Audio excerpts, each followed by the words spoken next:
Assalamualaikum warahmatullahi wabarakatuh. Kembali lagi di channel Kisah Warganet. Di kesempatan kali ini, saya akan membacakan sebuah cerita. Cerita ini berjudul Hutang Pembawa Petaka. Cerita ini ditulis oleh Alin Ambarwati. Seperti apa ceritanya? Mari masuk ke ceritanya. Kisah yang akan diceritakan kali ini merupakan sebuah kisah pelik yang dialami oleh sebuah keluarga kecil di sebuah kota kecil yang bernaung di Pulau Jawa. Ia bernama Pak Sanusi dengan Ibu Ratna. Pasangan suami istri yang sudah menikah hampir 10 tahun lamanya. Mereka memiliki dua orang putra yang masih belia. Putra pertamanya bernama Adi yang saat ini berusia 8 tahun. Dan putra keduanya yang bernama Edu yang saat ini berusia 5 tahun. Keluarga Bapak Sanusi merupakan salah satu keluarga terpandang di kota tersebut. Bapak Sanusi merupakan pengusaha furnitur yang paling ternama di kota tersebut. Kekayaan keluarga Pak Sanusi pun sudah tidak lagi diragukan. Selain itu, Pak Sanusi adalah sosok yang patut dijadikan tauladan untuk banyak orang. Ia merupakan sosok pekerja keras, bahkan sebelum usahanya besar seperti saat ini. Dulunya ia hanyalah tukang kayu kecil. Namun berkat kerja kerasnya tersebut, usahanya pun melejit. Berbeda dengan suaminya, istri Pak Sanusi merupakan sosok yang bertolak belakang dengan kepribadian Pak Sanusi. Ibu Ratna menjadi perempuan sosialita yang selalu mementingkan gengsi dibandingkan realitas hidupnya. Semua barang yang dimilikinya harus branded dengan harga yang fantastis. Ibu Ratna menjadi sosok seperti itu, bukan tanpa alasan. Sebelum menikah dengan Pak Sanusi, Ibu Ratna merupakan anak konglomerat ternama dengan kekayaan tak terhingga. Namun karena kasus korupsi, kekayaan keluarganya pun lenyap begitu saja. Sehingga tak heran, ia tumbuh menjadi sosok sosialita seperti saat ini. Ibu Ratna selalu memaksa Pak Sanusi untuk memenuhi semua keinginannya. Pak Sanusi pun selalu berusaha untuk itu. Suatu ketika, Ibu Ratna mengalami hal yang tidak mengenakan. Ia diajak oleh karibnya untuk ikut arisan berlian dengan nominal yang sangat fantastis. Semua teman-teman di lingkupnya pun mendorongnya untuk bergabung di arisan tersebut. Karena merasa tertantang, Ibu Ratna pun mengiyakan ajakan itu.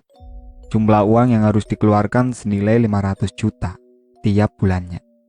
Bagi Ibu Ratna, angka segitu masih kecil, mengingat suaminya memiliki usaha yang sedang melambung tinggi.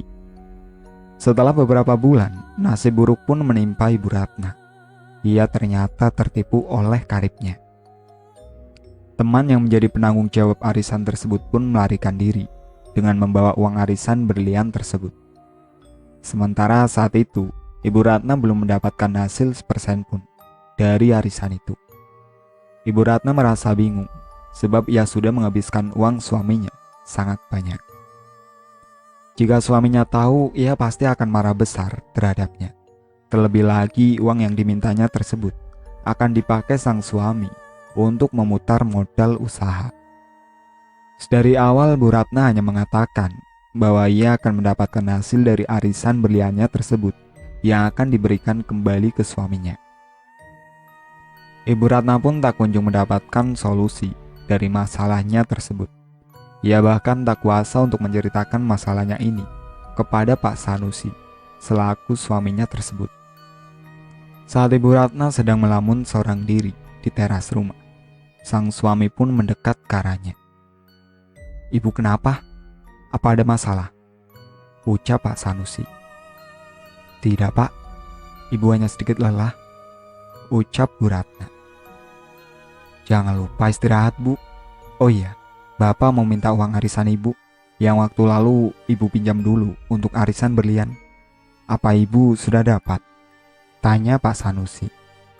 "Tinggal 2 nama lagi, Pak. Mungkin bulan depan Ibu yang dapat," ucap Ibu Ratna. "Soalnya mau Bapak gunakan untuk beli bahan-bahan furnitur.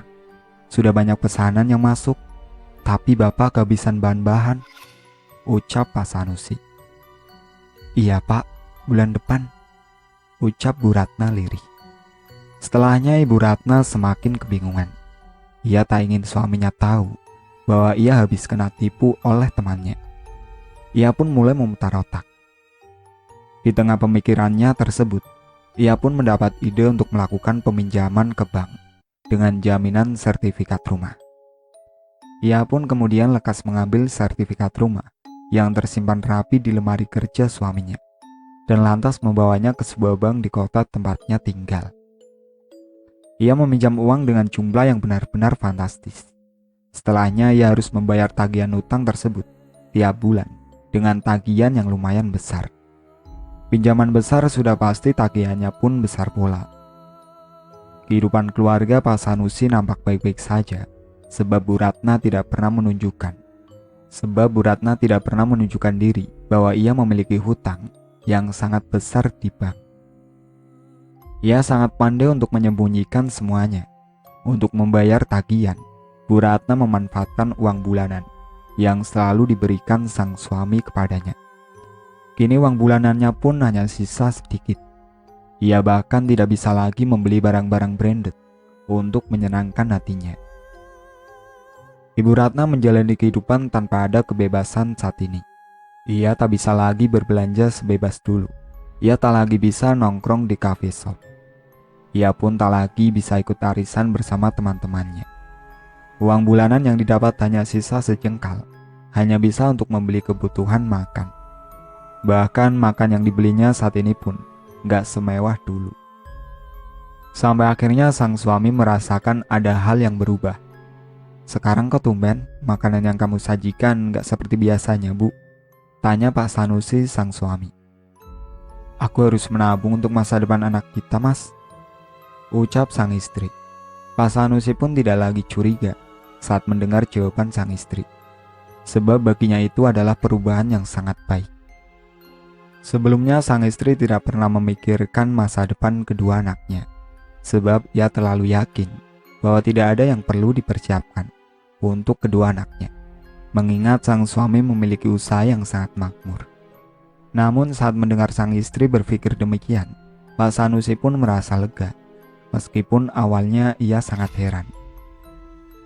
Bulan-bulan pun berlalu dengan begitu cepat.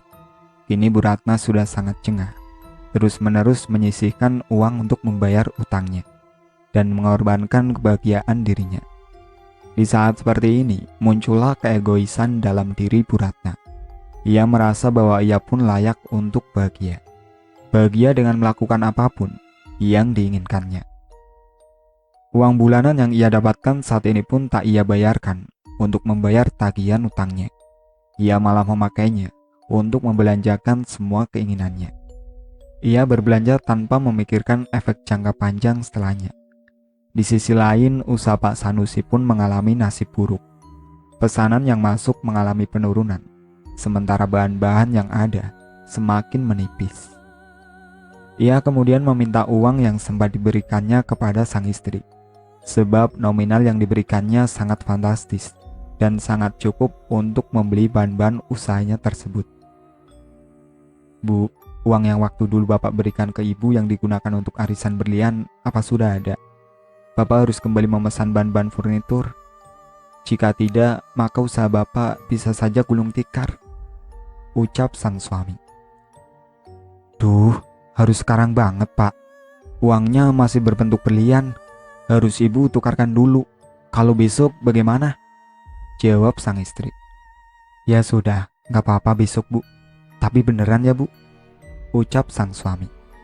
"Iya, Pak," jawab sang istri. Ibu Ratna pun harus memutar otak lagi untuk bisa mendapatkan uang dalam waktu dekat. Ia tak bisa mengandalkan siapapun, sebab ia sendiri tidak bekerja. Bahkan saat ini ia juga bingung harus membayar tagihan utang di bank dengan apa, karena uang bulanan yang ia dapatkan dari sang suami habis untuk belanja. Bu Ratna benar-benar kebingungan, hingga akhirnya ia meminta bantuan kepada salah seorang temannya. Ia berencana untuk meminjam uang. Namun sesampainya di rumah temannya tersebut, ia sendiri tidak berhasil mendapatkan pinjaman. Kemudian sang temannya tersebut malah memberikan saran kepada Bu Ratna untuk meminjam uang ke salah seorang rentenir yang cukup tersohor. Karena tidak ada pilihan lain, Bu Ratna pun berencana untuk datang ke sana dan meminjam sejumlah uang.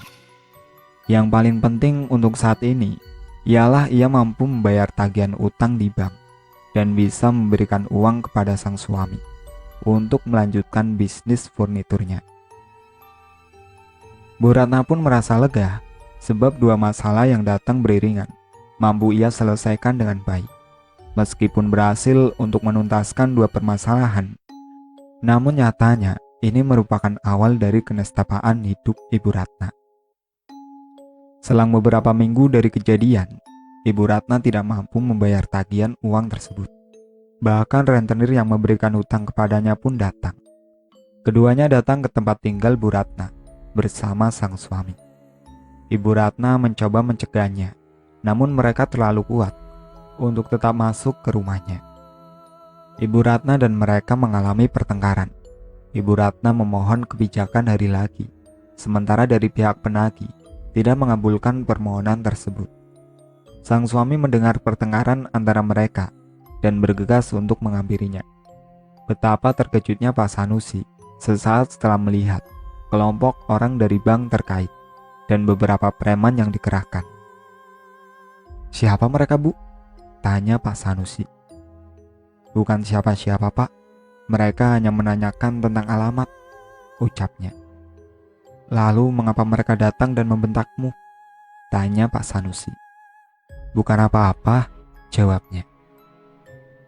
Pihak bank dan rentenir yang mendengarnya pun langsung ambil suara dan kemudian menjelaskan semuanya kepada Pak Sanusi. Mereka merasa bahwa sang suami yaitu Pak Sanusi perlu tahu apa yang sudah diperbuat sang istri. Setelah mendengar semuanya, Pak Sanusi pun kaget dan ingin marah kepada istrinya tersebut. Namun hal tersebut dianggap tidak mungkin. Ia pun berusaha menahan emosinya. Setelahnya ia pun memberikan janji kepada mereka bahwa ia akan bertanggung jawab atas kebodohan yang sudah dilakukan sang istri. Sang istri pun hanya bisa berdiam diri di rumah. Hari demi hari pun berlalu. Hampir setiap hari ada debt collector datang untuk menagih hutang. Di sisi lain, usaha Pak Sanusi pun perlahan mulai mengalami pailit. Pak Sanusi pun tidak bisa lagi berpikir tenang. Ia bahkan kerap kali melontarkan amarah kepada istri dan kedua anaknya. Sebab permasalahan seperti ini tidak pernah dialami Pak Sanusi sepanjang hidup. Jadi ini merupakan kali pertamanya. Pak Sanusi pun mencoba meminjam uang kepada saudara dan rekan-rekannya untuk bisa menutup hutang-hutang yang menumpuk di bank ataupun rentenir. Namun semua saudara ataupun rekan-rekannya malah pergi menjauh. Pak Sanusi kesal akan sikap mereka. "Saat mereka susah, saya selalu ada untuk membantu. Sekarang giliran saya yang susah, tidak ada satupun yang mau mendekat. Dasar manusia-manusia biadab," gumam Pak Sanusi. Para tetangga pun mulai mencibir keluarganya. Keluarga yang dulu dipandang sebagai keluarga hebat dengan kekayaannya. Ini mendapat cibiran saat banyak penagih hutang datang ke rumah Pak Sanusi. Pak Sanusi pun memutuskan untuk pindah dari rumahnya tersebut. Ia juga memindahkan sekolah kedua anaknya ke sekolah umum dengan biaya yang tak begitu mahal. Pak Sanusi juga memberikan ketegasan kepada sang istri untuk mau hidup hemat. Sebab hal ini terjadi juga bermula karena ulahnya tersebut. Suatu ketika Pak Sanusi pun pergi ke rumah salah seorang teman jauhnya. Ia ingin bercerita kepadanya tentang kepelikan hidup yang sedang menimpanya. Nama teman Pak Sanusi ialah Roni. "Ron, saya sedang buntu dan tidak bisa berpikir apapun lagi," ucap Pak Sanusi. "Memangnya ada apa sih? Bukannya hidupmu berkecukupan, terlebih usaha furniturmu berkembang sangat pesat?" tanya Pak Roni. "Justru karena itu, Ron, istriku ditipu oleh rekan arisannya. Lebih tepatnya arisan berlian yang dia ikuti. Dia sudah membayar dengan uang yang sangat fantastis. Uang tersebut merupakan uang saya untuk memutar usaha. Saya pikir jika sang istri saya berhasil mendapatkan arisan tersebut, Itu bisa sangat membantu bisnis furnitur saya. Ternyata semuanya hilang, Ron, ucap Pak Sanusi. Tapi kamu masih bisa melanjutkan usahamu, bukan? Tanya Pak Roni. Usaha saya hampir bangkrut. Ini memasuki fase pilot, Ron. Tidak ada stok bahan, ditambah lagi pemesanan juga menurun drastis. Hampir setiap hari rumah saya didatangi debt collector. Maka dari itu saya dan keluarga pun memutuskan untuk pindah rumah. Saya sedang butuh uang yang cukup banyak untuk bisa menutup semua itu, Ron, ucap Pak Sanusi. Maafkan saya ya sih, saya tidak bisa bantu keuangan kamu. Tapi saya ada satu jalan yang mungkin bisa dijadikan solusi untuk permasalahan kamu itu, ucap Pak Roni. Kamu ada solusi untuk saya bisa mendapatkan uang yang besar, Ron? Tanya Pak Sanusi.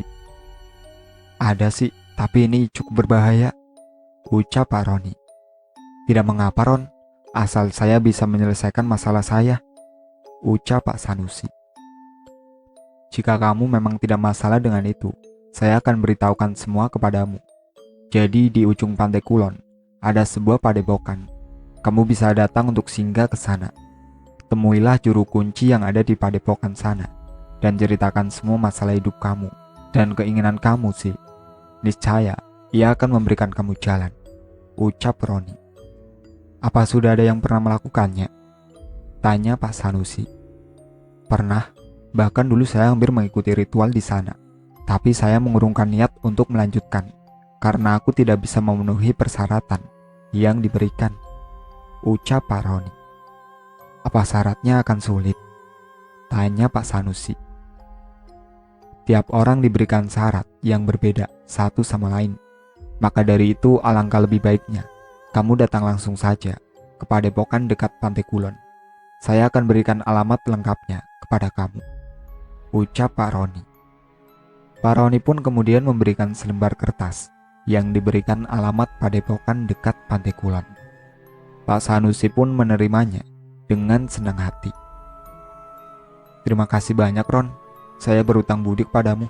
Saya janji, saat saya berhasil, akan aku balas jasamu, ucap Pak Sanusi. Pak Sanusi pun kembali dari rumah Pak Roni. Setibanya di rumah, ia tidak berani menceritakan hasil pertemuannya dengan Pak Roni kepada sang istri. Ia hanya mengatakan bahwa semuanya akan segera baik-baik saja dan kehidupan lamanya akan kembali seperti sedia kala. Keluarganya akan kembali ke rumah yang lama. Hutang piutang akan segera terselesaikan dan yang paling utama kedua anaknya akan kembali menempuh pendidikan di tempat yang elit. Sang istri pun merasa sangat lega. Keesokan harinya Pak Sanusi pun memberanikan diri untuk mengikuti saran dari temannya, yaitu Pak Roni. Ia berangkat saat pagi buta, saat sang istri dan kedua anaknya masih terlelap. Ia hanya menuliskan surat yang kemudian ia letakkan di atas meja kamar. Ia berpesan agar sang istri dan kedua anaknya selalu menjaga kesehatan, dan Pak Sanusi pun berjanji akan segera pulang dengan membawa kebahagiaan baru untuk keluarganya. Pak Sanusi berangkat dengan menggunakan motor seorang diri. Ia menyusuri jalan yang cukup panjang. Perjalanan ia tempuh sekitar 4 jam, hingga akhirnya ia sampai di Pantai Kulon. Ia kemudian bertanya kepada salah seorang warga yang sedang duduk di tepi pantai. Bapak, mohon maaf, saya ingin ke padepokan Pantai Kulon. Apakah Bapak tahu? Tanya Pak Sanusi. Mau ada keperluan apa, Mas? Tanya warga. Saya ingin bertemu juru kunci di padepokan sana, Pak. Ada keperluan mendesak, ucap Pak Sanusi. Oh alah, Mas lurus saja hingga ke arah ujung pantai.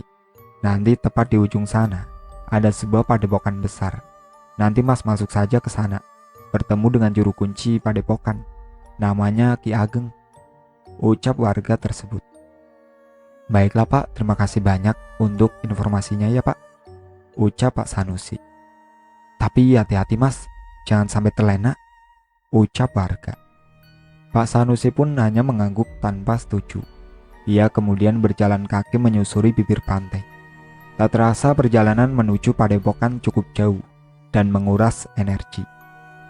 Setelah lelah berjalan, ia pun akhirnya sampai ke padepokan dan bertemu dengan juru kunci di sana. "Assalamualaikum," ucap Pak Sanusi. "Waalaikumsalam. Silakan masuk, Pak," ucap sang juru kunci. "Saya Sanusi, Pak. Apa saya bisa bertemu dengan Ki Ageng, juru kunci padepokan?" tanya Pak Sanusi. "Kebetulan sekali, saya Ki Ageng," ucapnya. "Wah, kebetulan sekali, Ki," ucap Pak Sanusi. Ki Ageng pun mempersilahkan Pak Sanusi untuk duduk. Dengan cekatannya, ia kemudian membuatkan teh hangat untuk diminum Pak Sanusi. Kemudian Ki Ageng pun menanyakan maksud dari kedatangan Pak Sanusi. "Sebelumnya perkenalkan, saya Sanusi, Ki. Maksud dan kedatangan saya kemari untuk menceritakan keluh kesah saya kepada Ki Ageng," ucap Pak Sanusi.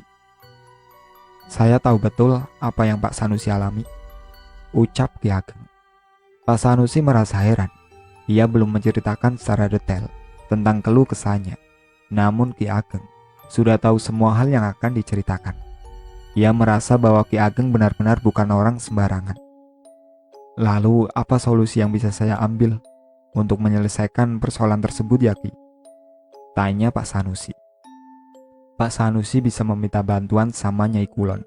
Niscaya ia akan mengabulkan semua permintaan Pak Sanusi, meskipun dengan beberapa syarat," ucap Ki Ageng. "Kalau boleh tahu apa syaratnya ya, Ki?" tanya Pak Sanusi. "Untuk lebih jelasnya, Pak Sanusi akan saya antar ke tempat Nyai Kulon. Nanti akan ada beberapa ritual dulu yang harus Pak Sanusi jalankan sebelum bertemu dengan Nyai. Apa Bapak bersedia?" ucap Ki Ageng. "Saya bersedia, Ki," ucap Pak Sanusi. "Baiklah, mari ikut saya," ucap Ki Ageng. Mereka pun berjalan menyusuri bibir pantai menuju singgasana Nyai yang letaknya tak begitu jauh dari padepokan. Sepanjang jalan, perasaan Pak Sanusi tak karuan. Ia merasa bahwa jalan yang ia tempuh adalah sebuah kesalahan. Namun ia sendiri tidak memiliki pilihan lain selain menempuh jalan ini. Permasalahan hidup di keluarganya sudah sangat pelik.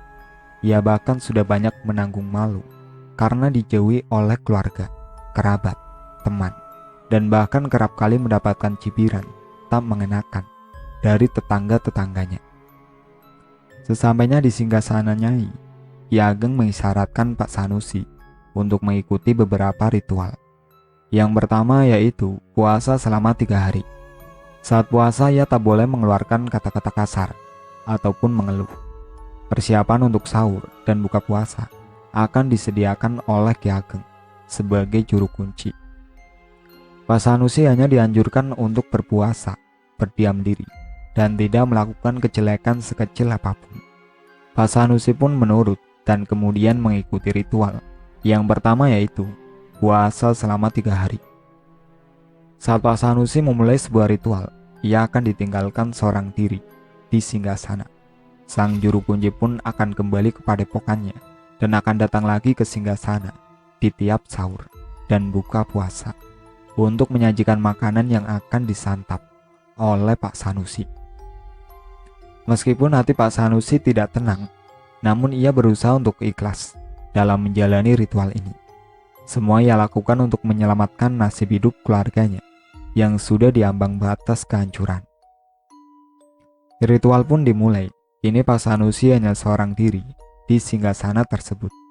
Ia menjalani puasa selama 3 hari. Ia tak memberitahukan hal ini kepada keluarganya. Ia bertindak seorang diri. Saat waktu sahur dan buka puasa, juru kunci akan datang mengantarkan makanan dan kemudian kembali pergi.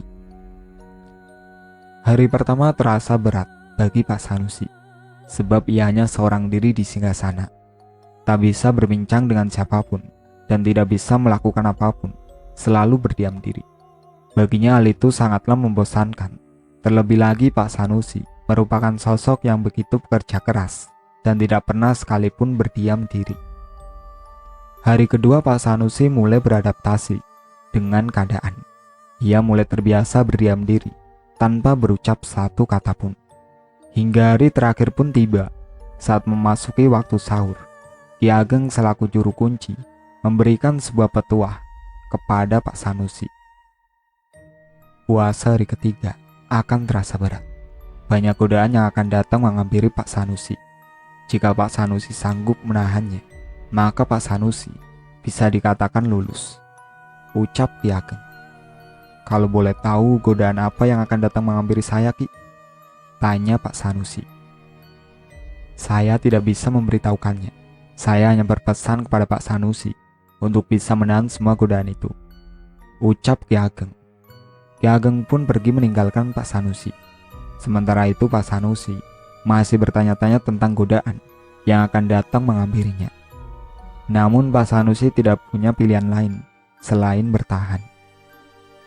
Saat Pak Sanusi sedang merenung, dari arah pantai terdengar suara yang tak asing di telinga Pak Sanusi. Benar saja, itu adalah suara istrinya. Bayangan istrinya muncul tepat di pelupuk mata Pak Sanusi. Mas, pulanglah, aku menunggu kamu. Ucap bayangan itu. Saya harus tetap di sini agar keluarga kita bisa kembali bahagia, Dik. Ucap Pak Sanusi. Tapi Mas, kasihan anak kita. Ucap bayangan itu. Tapi ini demi kebaikan mereka. Ucap Pak Sanusi. Ayo Mas, ayo. Ucap bayangan itu dengan nada mulai meninggi. Saya tidak mau. Ucap Pak Sanusi. Ayo Mas. Ucap bayangan sang istri. Diam, bentak Pak Sanusi. Setelah itu bayangan sang istri pun lenyap. Pak Sanusi kaget saat bayangan istrinya tersebut menghilang. Ia berpikir apakah itu godaan yang dimaksud oleh Ki Ageng. Itu artinya ia harus mampu untuk menahannya. Saat Pak Sanusi dengan duduk bersila sembari memejamkan matanya, ia didatangi sosok wanita cantik dengan kebaya Jawa melekat di tubuhnya. Pak Sanusi sangat kaget saat itu, namun ia pun berusaha untuk menahannya. Sosok wanita itu membisikkan sesuatu kepada Pak Sanusi. Saya sudah tahu apa masalahmu. Apakah kamu meminta saya untuk membantu untuk mengatasi permasalahan tersebut? Ucap Nyai Kulan. Enggak Nyai, saya mohon bantuan kepada Nyai. Ucap Pak Sanusi. Tapi ada satu syarat yang harus kamu penuhi. Ucap Nyai. Apa syaratnya? Tanya Pak Sanusi. Apa kamu bersedia jika anak tertuamu saya rawat? Ucap Nyai. Mendengar syarat yang diucapkan oleh Nyai, Pak Sanusi langsung terdiam. Ia berpikir keras akan maksud dari perkataan Nyai tersebut. Apakah itu tandanya ia harus mengorbankan anak pertamanya untuk diserahkan kepada Nyai? Pak Sanusi diam dalam waktu yang cukup lama. Apa tidak ada pilihan lain, Nyai?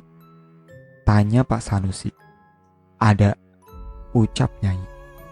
Apa itu, Nyai? Tanya Pak Sanusi. Kamu bisa berikan 15 tahun usiamu untuk mengabdi kepadaku. Ucap Nyai. Maksudnya, Nyai? Tanya Pak Sanusi. Kamu bisa memikirkan keduanya. Apakah mau memberikan anak tertuamu atau sisa umurmu? Ucap Nyai. Pak Sanusi pun berpikir keras. Ia tak ingin mengambil langkah yang keliru. Ia tak mungkin sanggup jika harus mengorbankan anak tertuanya. Sebab Pak Sanusi sangat menyayangi kedua anaknya tersebut. Namun di sisi lain, ia pun tak sanggup jika harus memberikan sisa umurnya untuk mengabdi kepada Nyai Kulon. Pak Sanusi layaknya berjumpa dengan jalan buntu. Ia tak bisa berpikir apapun. Setelah terdiam beberapa lama, ia pun menemukan jalan terbaik di antara keduanya. Pak Sanusi berharap ini bukanlah pilihan yang salah. Pak Sanusi pun memilih untuk menjadikan dirinya sendiri sebagai tumbal. Ia tak ingin jika keluarganya menanggung apa yang berbuat, terlebih lagi anaknya yang tidak berdosa. Ia pun kemudian memberikan jawaban itu kepada Nyai. Saya akan menyerahkan sisa usia saya kepada Nyai. Dan saya mohon, jangan sentuh anak dan istri saya. Ucap Pak Sanusi. Baiklah, kamu bisa melanjutkan usaha yang sudah kamu rintis sekarang. Dan jangan melenceng. Lekaslah pulang dan kembali ke keluargamu. Ucap Nyai. Baik Nyai. Ucap Pak Sanusi. Pak Sanusi pun mulai berjalan menuju ke Padepokan, tempat pertama yang ia datangi. Ia kemudian menemui Ki Ageng yang menceritakan semuanya. Ada satu kalimat yang masih mengganjal di pikiran Pak Sanusi, yaitu tentang prosesi penyerahan sisa usianya kepada Nyai, dan akan jadi apa dia di singgasana Nyai nantinya. 15 tahun bukanlah waktu yang sebentar, pikir Pak Sanusi. Sesampainya di Padepokan, ia langsung menemui Ki Ageng. Meski saat ini ia sudah mendapatkan solusi dari Nyai, namun ia masih penasaran tentang pengabdian sisa usia yang nantinya harus dijalankan oleh Pak Sanusi. Ki Ageng, saya sudah mendapatkan solusi dari Nyai. Tapi boleh tidak saya menanyakan beberapa hal kepada Ki Ageng? Tanya Pak Sanusi. Boleh, silakan Pak, ucap Ki Ageng. Saya memilih untuk menyerahkan sisa usia saya kepada Nyai. Sisa usia saya selama 15 tahun, dan saya harus mengabdikan diri di singgasananya. Apakah Ki Ageng tahu akan hal itu? Tanya Pak Sanusi. Pak Sanusi, jika nanti jatah usia Pak Sanusi adalah 60 tahun, maka 15 tahun dari jatah tersebut akan Pak Sanusi serahkan kepada Nyai. Lalu meskipun nanti Pak Sanusi telah meninggal, namun sebenarnya Pak Sanusi hanya berpindah tempat saja, ucap Ki Ageng. Baiklah kalau begitu Ki, memang akan lebih baik jika saya menumbalkan diri saya sendiri dibandingkan harus menjadikan keluarga sebagai tumbal, ucap Pak Sanusi.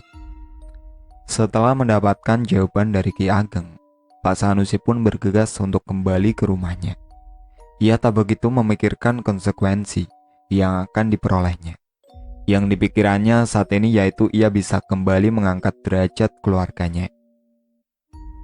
Setibanya di rumah, ia disambut oleh istri dan kedua anaknya.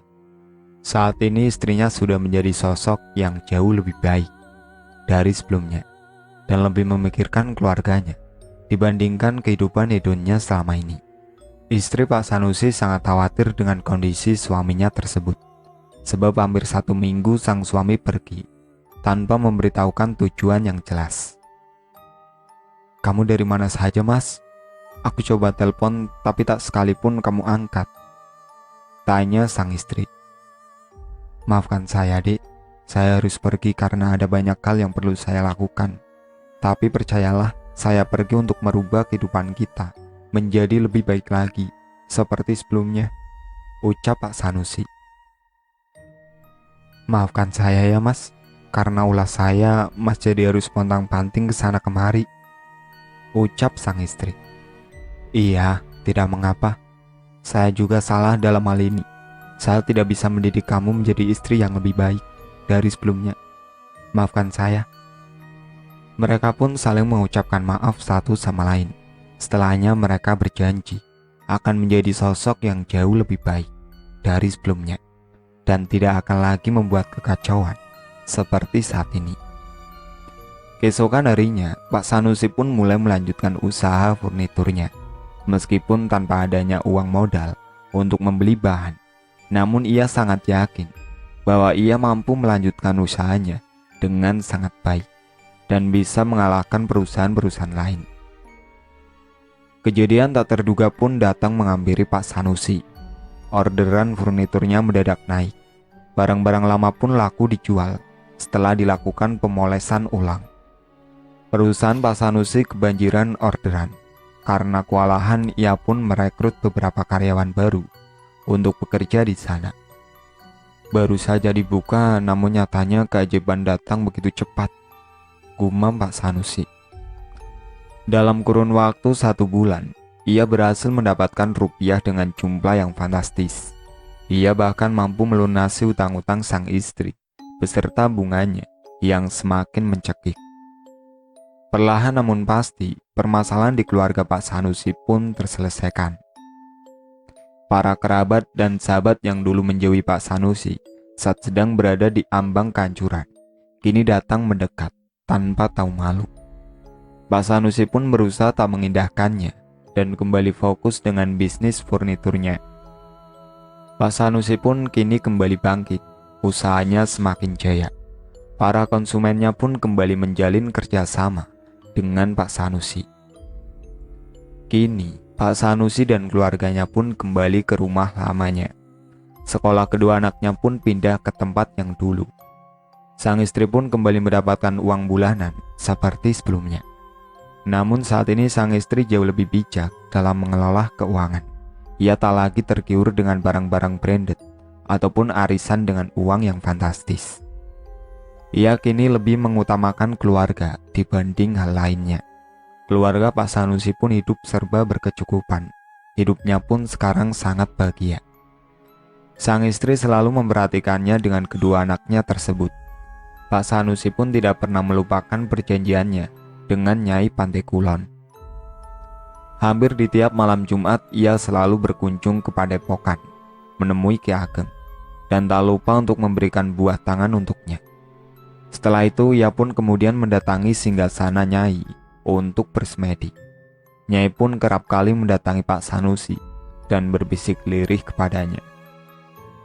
"Kamu sudah mendapatkan keinginanmu, tapi jangan sampai kamu melupakan perjanjian denganku," ucap Nyai lirih. "Enggak Nyai, saya akan selalu mengingat itu semua, dan saya rela mengabdikan sisa usia saya kepada Nyai," ucap Pak Sanusi. Pak Sanusi bukanlah orang yang mudah lupa. Ia akan terus mengingat semua hal yang ia peroleh. Dan ia merupakan orang yang tahu akan kepentingan balas budi dan memegang janji. Sehingga tak heran jika ia akan memenuhi janjinya kepada Nyai, yaitu mengabdikan sisa usianya selama 15 tahun untuk menjaga singgasana Nyai. Waktu pun berjalan begitu cepat. Kebahagiaan Pak Sanusi pun tak selamanya abadi. Suatu ketika ia bermimpi hal yang begitu aneh. Di dalam mimpinya tersebut, ia diminta untuk meninggalkan sang istri. Jika ia tak memenuhi permintaan tersebut, maka akan ada konsekuensi yang harus ditanggung oleh Pak Sanusi. Keesokan harinya, Pak Sanusi pun menuruti permintaan yang ada di mimpinya tersebut, yaitu menceraikan sang istri. Ia kemudian mengajak istrinya untuk berbincang. "Dek, sepertinya saya sudah tidak bisa bersama denganmu lagi. Kita harus berpisah. Tapi kamu jangan khawatir. Masa depan anak-anak akan saya tanggung seluruhnya. Saya pun akan memberikan kamu sejumlah uang untuk modal usaha," ucap Pak Sanusi. Bukannya marah ataupun menolak permintaan Pak Sanusi, sang istri malah bersikap sebaliknya. Entah setan apa yang sudah merasuki tubuh istri Pak Sanusi tersebut. Tanpa basa-basi, ia langsung menyetujui permintaan Pak Sanusi. "Tidak apa mas, kita bisa berpisah secara baik-baik. Saya tidak akan marah ataupun mengecam mas. Sebaliknya saya akan selalu mendukung semua keputusan yang Mas Sanusi buat. Sebab itu pasti yang terbaik," ucap sang istri. Mereka pun kemudian bercerai. Kedua anak Pak Sanusi ikut bersama istrinya, sebab mereka masih sangat kecil dan sangat membutuhkan peran ibu di dalam hidup mereka. Kedua anaknya pun tidak marah ataupun membenci keputusan ayah dan ibunya tersebut. Mereka menerima keputusan kedua orang tuanya dengan sangat baik. Hal ini merupakan sesuatu yang janggal jika di luar sana perpisahan akan meninggalkan rasa trauma ataupun kebencian. Maka hal tersebut tidak berlaku untuk Pak Sanusi dengan sang istri. Mereka pun hidup terpisah, namun tetap saling membantu satu sama lain. Tak lama setelah perpisahannya tersebut, Pak Sanusi pun kemudian menemukan tambatan hatinya kembali. Ia pun kemudian menikah lagi. Namun pernikahannya tak berlangsung lama. Sama seperti perpisahan dengan istri pertamanya, perpisahan selanjutnya pun tidak meninggalkan kebencian. Justru Pak Sanusi malah memberikan uang yang sangat cukup untuk modal mantan istrinya membangun usaha. Pernikahan dan perceraian nampak menjadi hal yang biasa bagi Pak Sanusi. Sejauh ini ia sudah kawin cerai sebanyak 3 kali, dan mantan-mantan istrinya tidak ada satupun yang terlantar. Uang yang diberikan Pak Sanusi lebih dari cukup untuk dijadikan modal membuka usaha. Para warga pun mengetahui hal itu, kini banyak orang tua yang ingin anaknya menikah dengan Pak Sanusi, meskipun mereka tahu pada akhirnya akan ada perceraian. Namun mereka tidak memperdulikan hal tersebut. Yang mereka pedulikan ialah mereka bisa menjadi orang sukses setelah menikah dengan Pak Sanusi. Kini Pak Sanusi menjadi sosok duda yang memiliki banyak penggemar di luar sana. Bahkan hampir semua orang tua menginginkan anaknya untuk dinikahi oleh Pak Sanusi. Mereka tak sekalipun memandang status duda Pak Sanusi. Yang mereka pandang adalah kesejahteraan yang akan anak-anaknya peroleh setelah menikah dengan Pak Sanusi. Hidup menjadi nyaman tanpa takut kekurangan. Usut punya usut, semua itu terjadi karena adanya campur tangan dari Nyai Pantai Kulon. Ia yang sudah membuat hubungan asmara Pak Sanusi dengan beberapa wanita kandas tanpa alasan yang jelas. Pak Sanusi tidak mengetahui hal itu. Ia sudah terlena dengan kekayaan dan kemudahan yang dimilikinya, sehingga ia tak begitu menghiraukan wanita. Secara tidak sadar, perlahan namun pasti, Nyai sudah mulai mengambil hak yang ada dalam hidup Pak Sanusi. Ia memberikan banyak harta kepada Pak Sanusi, namun mengambil harta paling berharga milik Pak Sanusi, yaitu keluarga. Kini Pak Sanusi hidup seorang diri dengan kekayaan yang tak ada henti. Pak Sanusi mulai menyadari bahwa ada yang salah dalam hidupnya.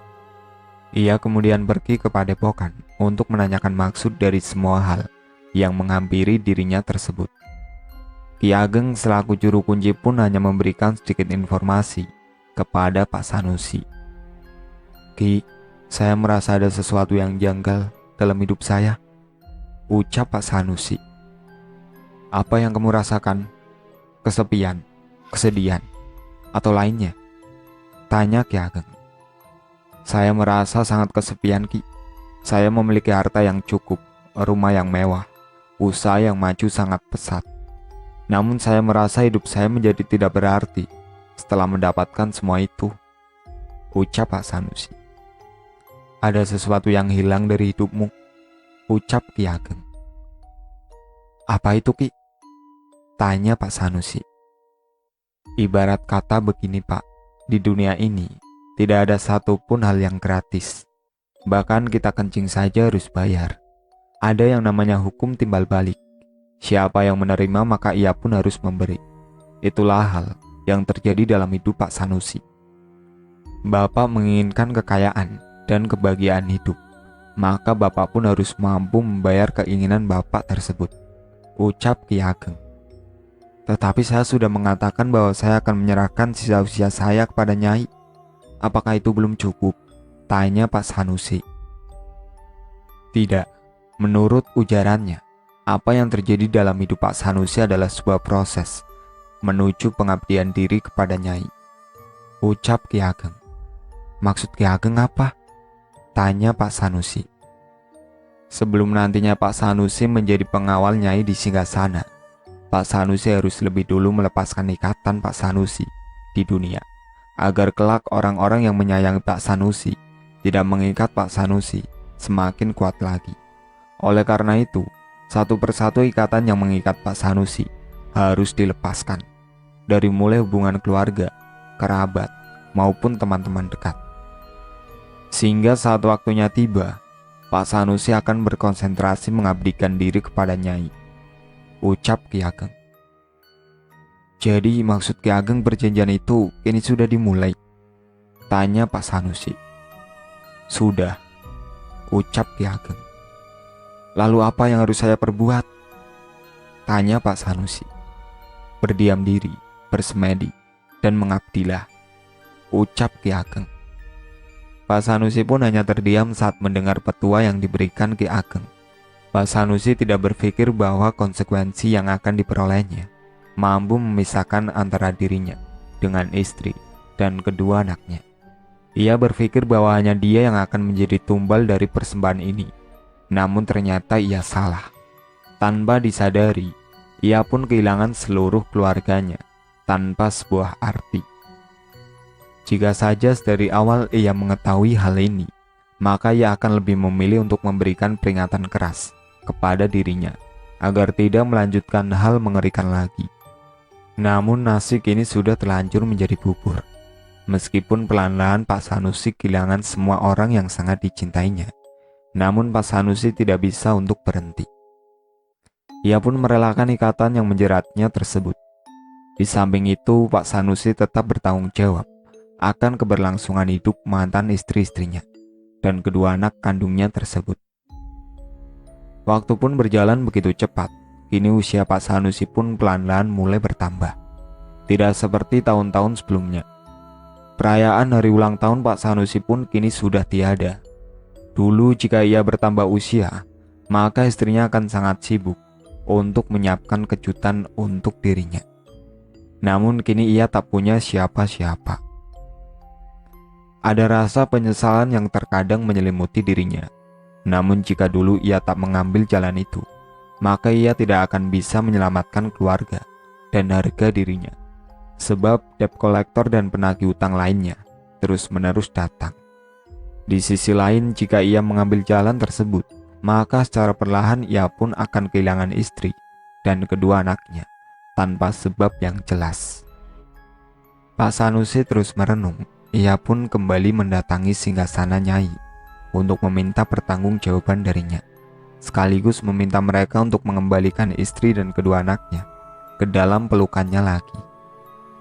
Saat pagi buta, ia kemudian datang ke pendopo dan langsung berjalan menuju singgasana. Ia kemudian menjerit dan menangis di singgasana tersebut.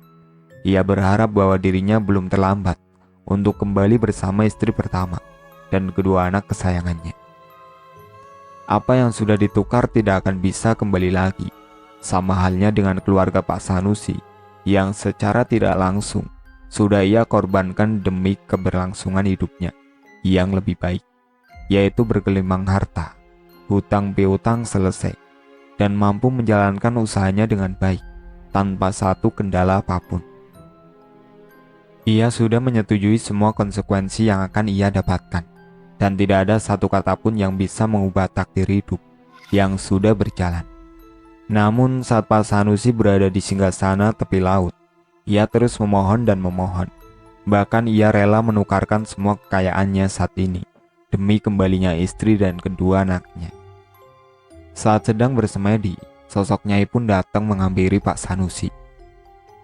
"Nyai, saya memohon belas kasihmu. Mohon kembalikan istri dan kedua anak saya. Saya merasa sangat kesepian. Saya juga menjalani pernikahan dengan beberapa wanita setelahnya, namun tak ada satupun yang bertahan lama. Dan lagi-lagi saya kembali berujung menjadi duda," ucap Pak Sanusi. "Tidak ada yang bisa kembali. Semua sudah menjadi keputusanmu dari awal," ucap Nyai. "Tetapi saya bersedia untuk mengembalikan semua harta yang sudah saya dapatkan. Bahkan saya pun rela jika harus kembali miskin dan tidak memiliki apapun, asal keluarga saya kembali, Nyai," ucap Pak Sanusi. Pak Sanusi pun memohon dengan sungguh-sungguh kepada Nyai. Tangisnya pecah. Ia bahkan merundukkan badannya hingga menempel di lantai. Raut putus asa tergambar dengan jelas dari wajah Pak Sanusi. Namun Nyai tak sekalipun mengindahkan semua permohonan Pak Sanusi. Nyai pun seketika saja meninggalkan Pak Sanusi yang terus-menerus memohon kepada Nyai. Tak lama setelahnya, Ki Ageng pun datang untuk menghampiri Pak Sanusi. Nampaknya Ki Ageng tahu jika Nyai sudah meninggalkan Pak Sanusi di singgasana. Ki Ageng mencoba menenangkan Pak Sanusi. Ia pun kemudian mengajak Pak Sanusi untuk kembali ke pendopo. "Bapak harus ikhlas," ucap Ki Ageng. "Saya tidak bisa ikhlas, Ki. Saya kesepian. Kalau terus-menerus seperti ini, saya bisa gila," ucap Pak Sanusi. "Dari awal saya sudah peringatkan Bapak tentang konsekuensi yang akan Bapak alami. Tapi dulu Bapak berkata siap akan semua resiko," ucap Ki Ageng. "Saya menyesal, Ki," ucap Pak Sanusi. "Lebih baik Bapak pulang saja dulu. Tenangkan pikiran Bapak agar Bapak bisa kembali berpikir jernih," ucap Ki Ageng. "Baik, Ki," ucap Pak Sanusi. Pak Sanusi pun kembali dengan perasaan tak karuan. Tak ada yang bisa ia perbaiki. Semua sudah terjadi. Namun ia tak menyerah begitu saja. Ia bertekad akan mencari istri dan kedua anaknya untuk mengajak mereka kembali. Pencarian Pak Sanusi pun membuahkan hasil. Ia berhasil menemui istri dan kedua anaknya. Pak Sanusi pun mengajak mereka berbincang dari hati ke hati. "Dek, maafkan Mas dulu," ucap Mas Sanusi. "Mas tidak punya salah apapun ke saya kok. Malah berkat Mas, saya dan anak-anak hidup berkecukupan, meskipun kita sudah tidak bersama," ucap sang mantan istri. "Mas ingin mengajak kamu untuk kembali," ucap Pak Sanusi. "Maaf Mas, saya sudah tidak bisa," ucap sang mantan istri. "Tapi kenapa, Dek?" tanya Pak Sanusi. "Saya akan segera menikah kembali Mas," ucap sang mantan istri. Pak Sanusi sangat shock. Tanpa sadar air mata Pak Sanusi pun berjatuhan, membasahi pipi merahnya. Kedua anaknya mendekat ke arah Pak Sanusi dan kemudian memeluknya. "Saya minta maaf Mas," ucap sang mantan istrinya. "Iya Dek," ucap Pak Sanusi. "Ayah jangan sedih, kami akan ikut bersama ayah untuk sementara waktu, agar ayah tidak merasa kesepian," ucap kedua anaknya. "Boleh Adik?" tanya Pak Sanusi kepada sang mantan istrinya. "Boleh Mas, nanti anak-anak ikut Mas saja dulu untuk sementara, tapi jaga baik-baik mereka ya Mas," ucap sang mantan istri. Pak Sanusi pun merasa sangat lega. Meskipun ia tak berhasil mengajak rujuk sang mantan istri, namun ia berhasil mengajak kedua anaknya untuk pulang ke rumahnya. Itu artinya ia tak lagi kesepian untuk sementara waktu. Tangisan Pak Sanusi pun lekas reda, senyum pun tergambar jelas di bibirnya. Pak Sanusi bersama kedua anaknya pun pulang ke rumah. Pak Sanusi kembali menemukan kebahagiaannya. Ia pun kembali bersemangat untuk menjalani hidupnya. Ia bersemangat ketika bekerja dan bersemangat dalam semua aktivitasnya. Namun lagi dan lagi, kebahagiaan Pak Sanusi tidak bertahan lama, sebab kejadian janggal pun tiba-tiba saja datang, menghampiri Pak Sanusi. Suatu ketika Pak Sanusi mengajak kedua anaknya untuk pergi ke bengkel furniturnya yang berjarak tak jauh dari rumah. Sesampainya di sana, kedua anaknya pun berlari-larian di dalam bengkel. Pak Sanusi sudah memperingatkan kedua anaknya, namun hal itu tidak diindahkan oleh kedua putranya. "Dek, jangan lari-lari, nanti kejatuhan kayu," ucap Pak Sanusi. "Kami hati-hati kok ya," ucap kedua anaknya. Tak lama setelah peringatan itu, terdengar suara dentuman sangat keras.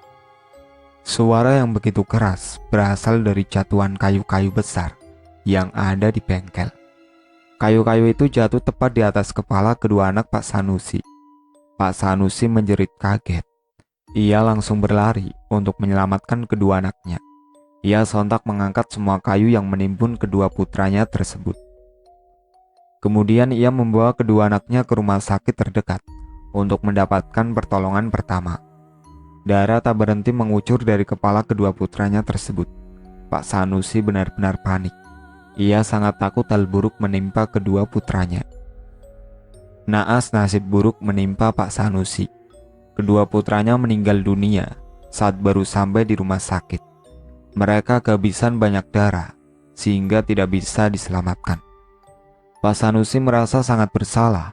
Ia menyesal mengajak kedua putranya ke tempatnya bekerja. Ia pun kemudian membawa jenazah mereka ke rumah untuk disemayamkan. Tak lupa Pak Sanusi memberikan kabar kepada sang mantan istri agar ia lekas datang menemui kedua putranya untuk terakhir kalinya. Ia sangat marah dan kalut saat Pak Sanusi memberikan kabar terkait kematian kedua anaknya. Pasalnya mereka baru 2 hari ikut dengan ayahnya, namun hal buruk malah menimpa mereka. Sesampainya di rumah Pak Sanusi, kemarahan mantan istrinya benar-benar memuncak. Ia mengamuk karena tak terima, karena anaknya meninggal begitu saja. "Kamu apakan anakku?" bentak Ibu Ratna, mantan istri Pak Sanusi. Pak Sanusi hanya menangis. Ia pun sangat kalut. Kedua anak terkasihnya meninggal karena ajakannya tersebut. Amarah sang mantan istri ia terima tanpa perlawanan apapun. "Dasar kamu pembunuh," ucapnya. Semua orang yang melihat mencoba melerai Pak Sanusi dengan mantan istrinya. Namun mantan istrinya tersebut terus-menerus mengamuk. Pak Sanusi tepat di hadapan jenazah kedua putranya. Karena merasa terpojokkan, Pak Sanusi pun menjawab bentakan mantan istrinya tersebut. "Kalau dulu kamu tidak punya banyak hutang, hal buruk ini tidak akan terjadi," bentak Pak Sanusi.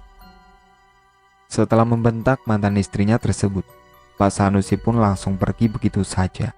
Saat itu kedua anaknya belum dimakamkan, bahkan semua orang masih ada di rumahnya. Ia meninggalkan mantan istrinya yang sedang kalut. Pak Sanusi berpikir bahwa kejadian ini merupakan kejadian yang sangat janggal.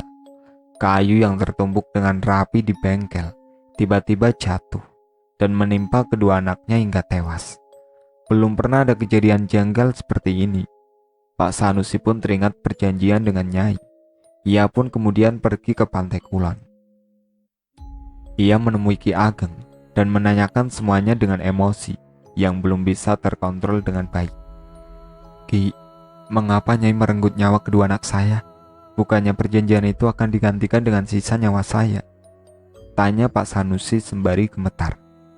Ki Ageng hanya bisa menggelengkan kepalanya, tanda tak bisa berbuat apapun. "Ki, jawab saya," ucap Pak Sanusi. "Saya tidak bisa berbuat apa-apa, Pak," ucap Ki Ageng. "Kenapa, Ki? Seharusnya Ki Ageng tahu tentang semuanya," bentak Pak Sanusi. "Semua itu di luar kendali saya, Pak," jawab Ki Ageng. Pak Sanusi pun menyalahkan dirinya sendiri. Ia merasa sangat bersalah. Jalan salah yang ia pilih nyatanya benar-benar menghancurkan dirinya sendiri dan kehidupannya. Meskipun ia berhasil menuntaskan hutang piutangnya dan kembali menjalani hidup yang berkecukupan, namun ia kehilangan istri, kehilangan anak-anaknya, dan kehilangan jati dirinya sendiri. Pak Sanusi benar-benar menyesal. Pak Sanusi pun hilang arah. Ia kemudian berjalan tanpa sadar menuju pantai. Berjalan dari bibir pantai menuju ke tengah laut. Tak ada satupun orang yang melihat Pak Sanusi berjalan ke tengah laut. Keputusan Pak Sanusi membawa dirinya masuk ke dalam lautan dengan tatapan yang sangat kosong, langkahnya yang gemetaran, dan tangisnya yang tak kunjung berhenti. Ia memutuskan untuk mengakhiri hidupnya secara sia-sia. Ia membawa tubuhnya sendiri masuk ke dalam lautan dan kemudian tenggelam. Tak ada satupun orang yang mengetahui kejadian itu, sehingga tak ada yang menolong Pak Sanusi. Keesokan harinya, tubuh Pak Sanusi terdampar di bibir pantai. Semua orang kaget dengan kejadian itu. Namun itulah akhir hidup sosok Pak Sanusi. Meskipun raganya sudah tidak bernyawa, namun rohnya tidak kembali ke asalnya. Roh Pak Sanusi direnggut oleh Nyai dan menjadi pengawal di kerajaan Nyai. Tubuhnya ditusukkan besi tajam dan panas, lalu dijadikan pagar sebagai penjagaan bersama roh-roh lain yang terikat perjanjian dengan Nyai. Kisah kelam Pak Sanusi dapat dijadikan sebuah pembelajaran bahwa salah jalan saat menuntaskan persoalan malah akan menambah persoalan-persoalan baru datang, layaknya hutang yang berujung petaka yang menghampiri hidup Pak Sanusi hingga ia tiada. Itulah akhir cerita hutang pembawa petaka. Sekian dari saya. Wassalamualaikum warahmatullahi wabarakatuh.